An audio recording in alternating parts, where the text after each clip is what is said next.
Coucou les amis, bienvenue pour les explications astrologiques pour le mois d'octobre 2023. Donc ce mois d'octobre 2023 est un mois important puisque on arrive à la saison des éclipses. Donc je le dis régulièrement, hein, mais les périodes des éclipses sont des périodes intenses. Donc le 25 octobre, nous allons avoir une première éclipse. Donc ce sera une éclipse solaire dans le signe du Scorpion et qui sera suivie le 8 novembre par une autre éclipse, et l'éclipse du 8 novembre aura lieu dans le signe du Taureau. Donc je ferai évidemment des vidéos au sujet de cette éclipse également.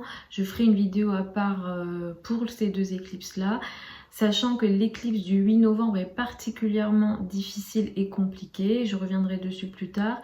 Celle du 25 octobre est plus agréable et beaucoup plus facile. Après, je le dis très régulièrement, mais ici je fais du général, je ne peux pas faire autrement. Après ça peut par exemple être positif dans les vidéos générales et compliqué pour vous, et inversement. Ça va dépendre de votre thème de naissance. Ici je ne peux pas faire autrement que du général.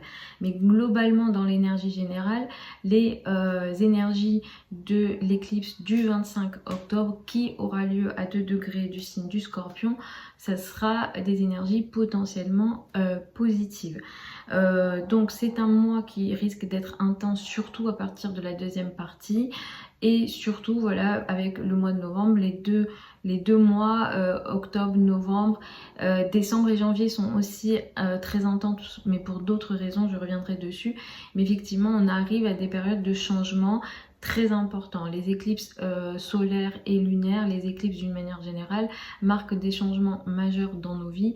Ce sont en général des changements qui sont dans le temps beaucoup plus longs.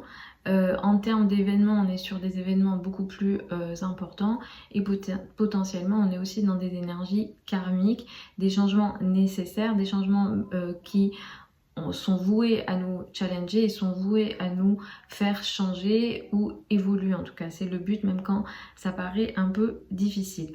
À partir du 3 octobre, Mercure reprend sa course. Donc on est actuellement dans un cas de Mercure rétrograde. Donc Mercure reprend sa course dans le signe de la Vierge.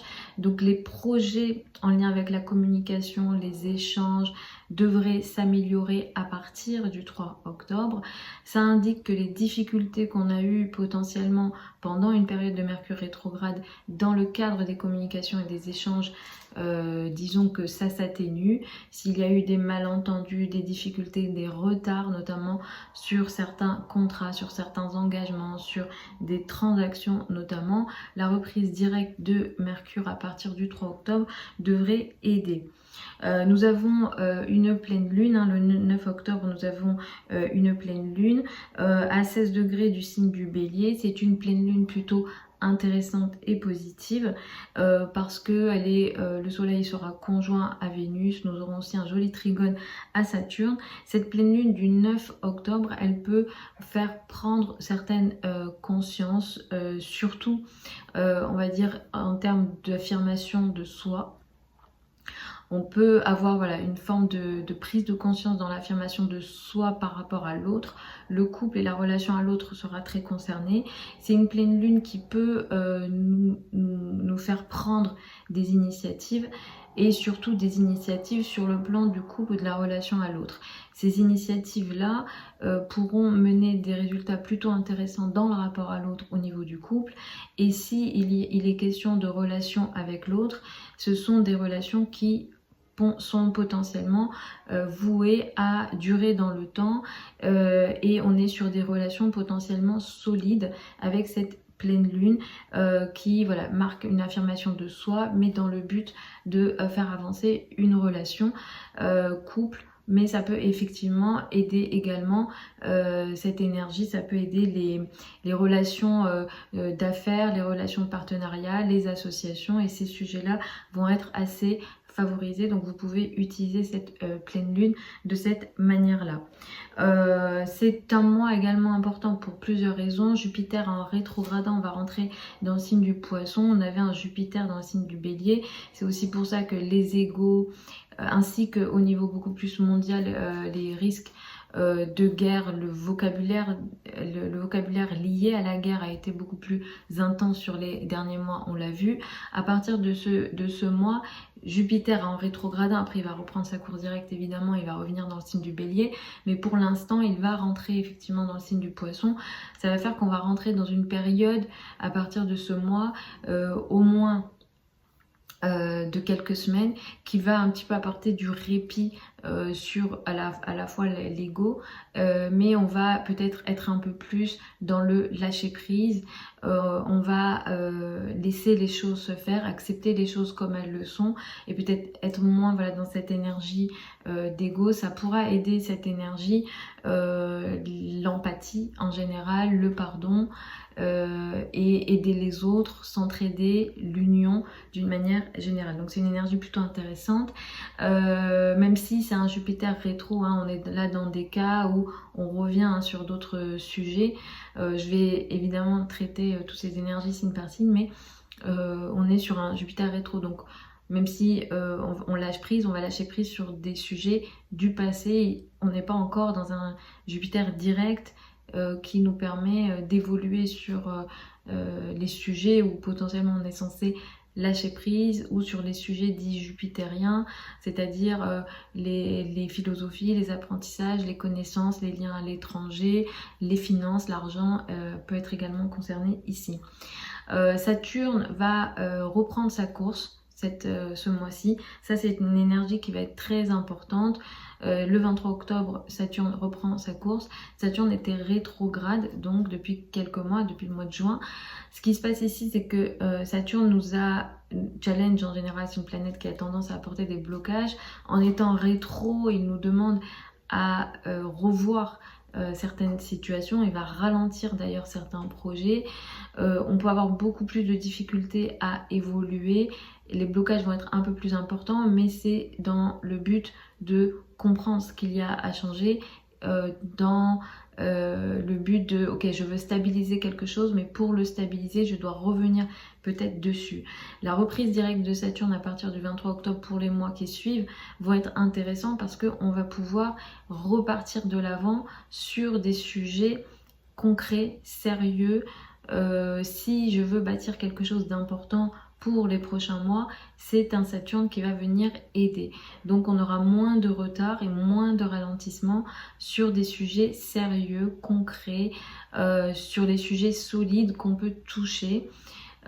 Et qui sont, on va dire, en termes de responsabilité, on sera aussi beaucoup plus apte à prendre nos responsabilités, et les blocages, les retards vont diminuer là où Saturne transite dans votre thème. Évidemment, je viendrai signe par signe dessus, mais ça sera dans la vidéo concernée, vous regarderez ça.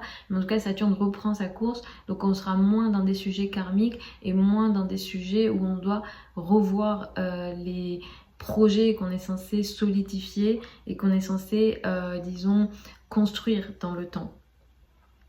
Ce qu'on va avoir, c'est qu'on va avoir un soleil dans le signe de la balance ce mois-ci jusqu'au 23. À partir du 23, le soleil va rentrer en scorpion. Jusqu'au 23, le couple, la relation à l'autre, les relations à l'autre vont être importantes. La diplomatie, l'énergie de la diplomatie, l'équilibre, la recherche d'équilibre, les projets artistiques aussi seront très favorisés dans cette période de temps. À partir du 23, on va être un peu plus en retrait. On va un peu plus se retirer et se renfermer potentiellement aussi. Donc les activités sociales ou l'équilibre d'une manière générale dans la relation à l'autre seront beaucoup plus favorisées avant le 23. Donc l'éclipse solaire du 25 est très important. Les énergies des éclipses se ressentent quelques semaines, voire quelques mois avant. On est sur des changements qui peuvent s'étaler ici jusqu'à 6 mois pour une éclipse lunaire, jusqu'à 1 an pour une éclipse solaire. Ici, on est dans le cas d'une éclipse solaire, donc on est sur un démarrage qui peut, comme je l'ai dit, affecter 1 an. Donc là, on a quelque chose de nouveau qui va démarrer, une nouvelle phase qui démarre dans le signe du Scorpion, donc ça c'est très important.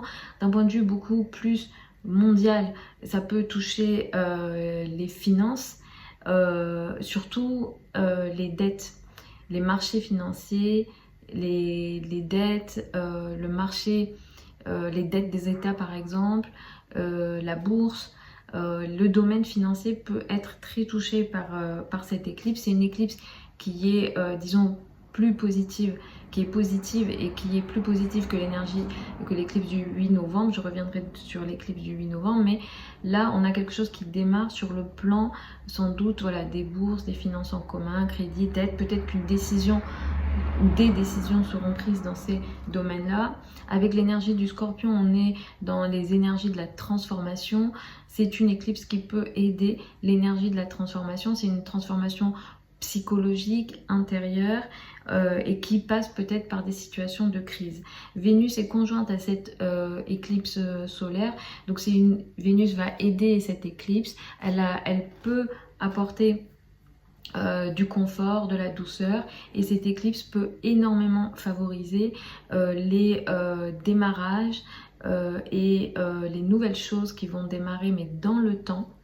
On n'est pas sur un petit démarrage, on est sur un démarrage qui est important dans les relations à deux, au niveau amoureux, au niveau relationnel, au niveau intime.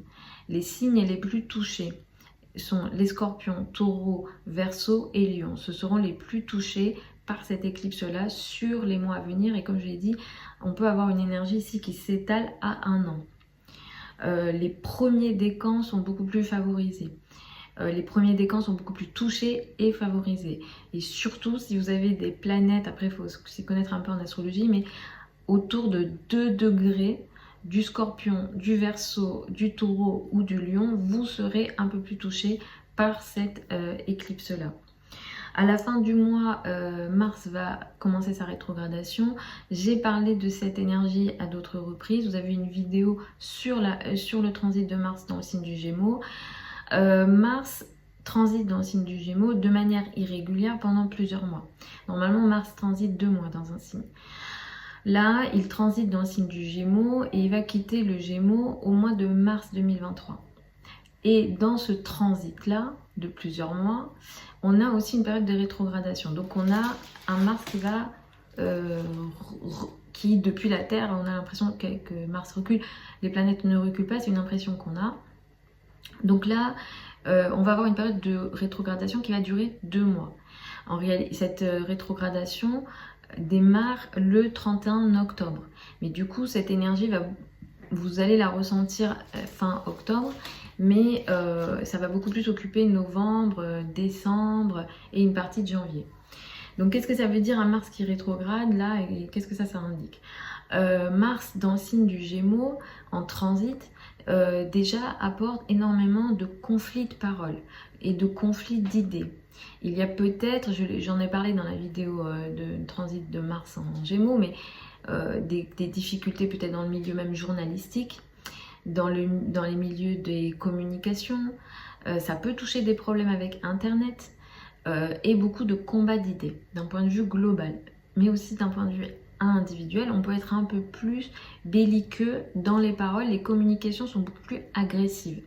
Avec une rétrogradation de Mars ici, ça va être un peu plus compliqué. Alors déjà qu'il y avait beaucoup d'agressivité, mais peut-être qu'on va devoir revenir sur des conflits de paroles, peut-être qu'on pourra moins s'exprimer. Il y aura énormément de difficultés de communication pendant ces 2 mois-là.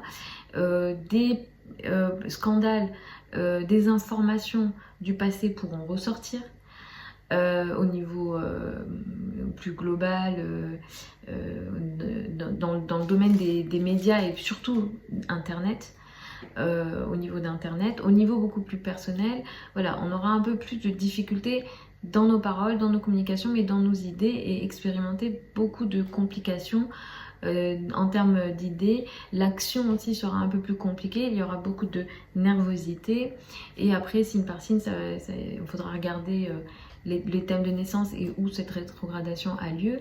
Mais effectivement, là, il y aura un certain combat qui déjà a démarré depuis août en réalité. Depuis le 20 août, il y a un combat qui a été démarré. Et en fait, peut-être que là, pendant ces 2 mois de rétrogradation, novembre-décembre et les 2 premières semaines de janvier, on va peut-être devoir revenir sur ce combat-là pour revoir certains sujets, ou alors on va expérimenter des ralentissements et des remises en question sur le combat qu'on est censé mener. Et ce combat nous occupe jusqu'au mois de mars 2023 et Vous avez une vidéo à ce sujet, signe par signe, vous pouvez regarder. Après, il faut regarder le thème de naissance aussi hein, pour être un peu plus précis. Mais c'est un transit qui est très important. Et donc, c'est ce mois-ci que, donc le 31 octobre, même si voilà, l'effet sera ressenti un petit peu avant, le 31, donc quelques jours avant, mais ça sera beaucoup plus novembre, décembre et les 2 premières semaines de janvier qui seront concernées par cette rétrogradation de Mars dans le signe du Gémeaux. Donc voilà pour ces prévisions générales pour ce mois d'octobre. Je vais tourner les vidéos signe par signe. Je vous embrasse et puis je vous retrouve à une autre vidéo.